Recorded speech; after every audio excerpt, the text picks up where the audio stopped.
Hey Sam, I'm gonna watch your teaching and give you some feedback in real time, so here we go.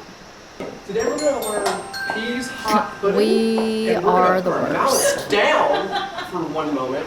And you're going to have a steady beat while I play it first, okay? So I'm going to give you all the beat. It's pat.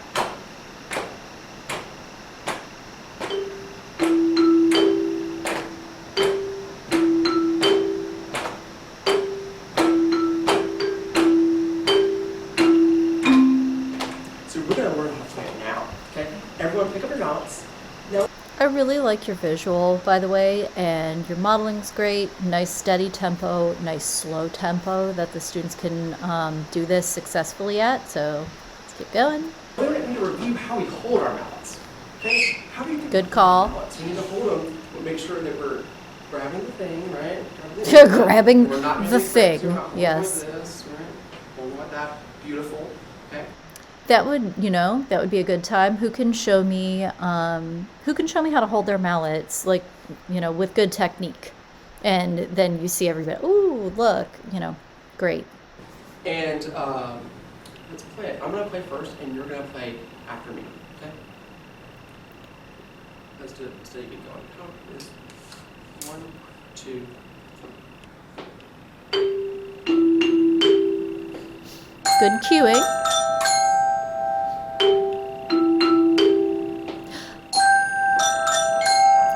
You're okay. Don't look at the screen. Look at us. Good. Good cueing.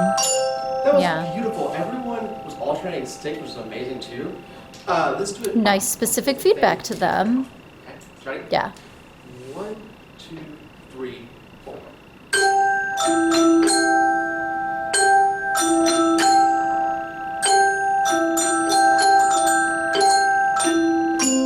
Beautiful. Okay, now we're gonna do. The only thing, I might have made us do the third line again, just because we had a little bit of a mess there. Just a little. Something that's a little bit more fun. Okay. We're gonna have. I'm gonna. So right here.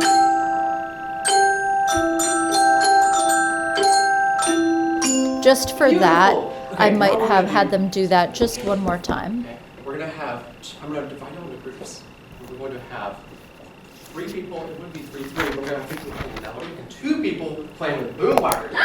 Okay. I'm gonna do it with y'all 2 playing boom whackers first. Okay. I'm gonna give you this one and this one. Okay. And you're gonna have this one. Why does Ashley get more than me? Well, it would be everyone get 1. Okay. So this is where the color button coming from. But here's so what we're gonna do now is everyone's gonna play the melody, or y'all 3 are gonna play the melody, okay? And y'all are gonna add the harmony to it. So when you see your purple heart, And you're gonna play.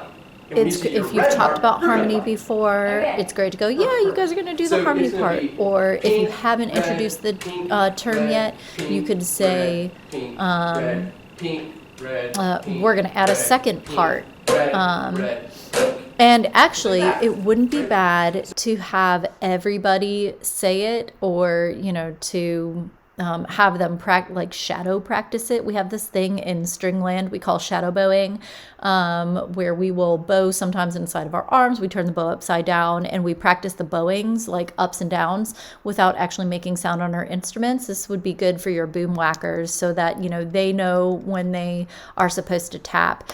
So, hey, tap when you're supposed to tap as I go through it. So like a shadow whack. So let's try that. Shadow whacking. We're going to just do the first one this time, and I'm going to guide y'all through it, okay? This is the first line. Ready? 1, 2, 3, 4. Beautiful. Now we're going to do the whole thing. I think you can do it. It's mostly repeating something. Okay? Yeah, it's mostly repeating. They should be able to do it. You'd be like, hey, it's a challenge. And then if you needed to break it down and practice the one different line, which is the last line.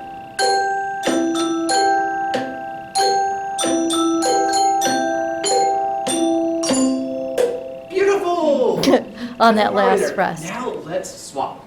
So y'all get up to the I valley. like that you swapped it. That was great. Beautiful. So those were people y'all are gonna be doing, okay? So when you see the pink, I also like that you reviewed and like, oh hey, you might not have been paying attention the first time. Like we've all played the mallet part before, but for those of you that didn't do the boomwhacker part, you might not have been paying attention. You might have just been waiting for your turn to play mallets again. So beautiful. Y'all have the idea now, okay? Let's start from the beginning and go all the way through. 1, 2, 3, 4.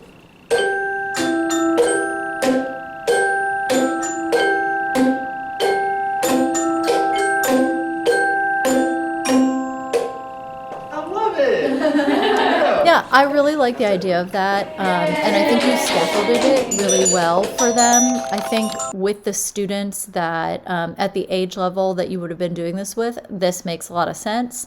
And it's one of those where, you know, if you had not heard it go well on a specific line or somebody was playing too fast or da da da da da, you know, you can always take it down and say, all right, just and isolate the line and say, because the only part of the boomwhacker part that isn't difficult is, or that might pose them, you know, a problem is that last line. Hey guys, do the last line. Okay, now do the line before it plus that line. That way they can do the similar pattern and then the different pattern. Cool, whatever. But, you know, that comes up when there are actually mistakes that are made. But we didn't make any, really, except for that one, which, you know, is fine. But the way that you cued, generally the way that you gave directions made a lot of sense. I really like your visual aid. I think that was very helpful. Although the thing did come up like, oh man, what about colorblind? And it's like, oh yeah. And the boomwhackers don't help either, because if you have a student that's colorblind, that color for the C and the color for the B are like really close to one another. So, you know, that might even be something that you end up having to do slightly differently. But that's something that you would deal with if you had a student that had color, you know, that was colorblind, and you would know that beforehand. It probably wouldn't be a surprise to you all of a sudden out of nowhere. So yeah, that's something that you could switch up your visual if you ever needed to. But I really liked the concept of this lesson and the idea, and just having them play some harmony in different parts. And I like that you did it on different instruments, because sometimes that can make all the difference. Sometimes it's harder to play harmony when it's all on the same instrument. So I love that. Great job, Sam.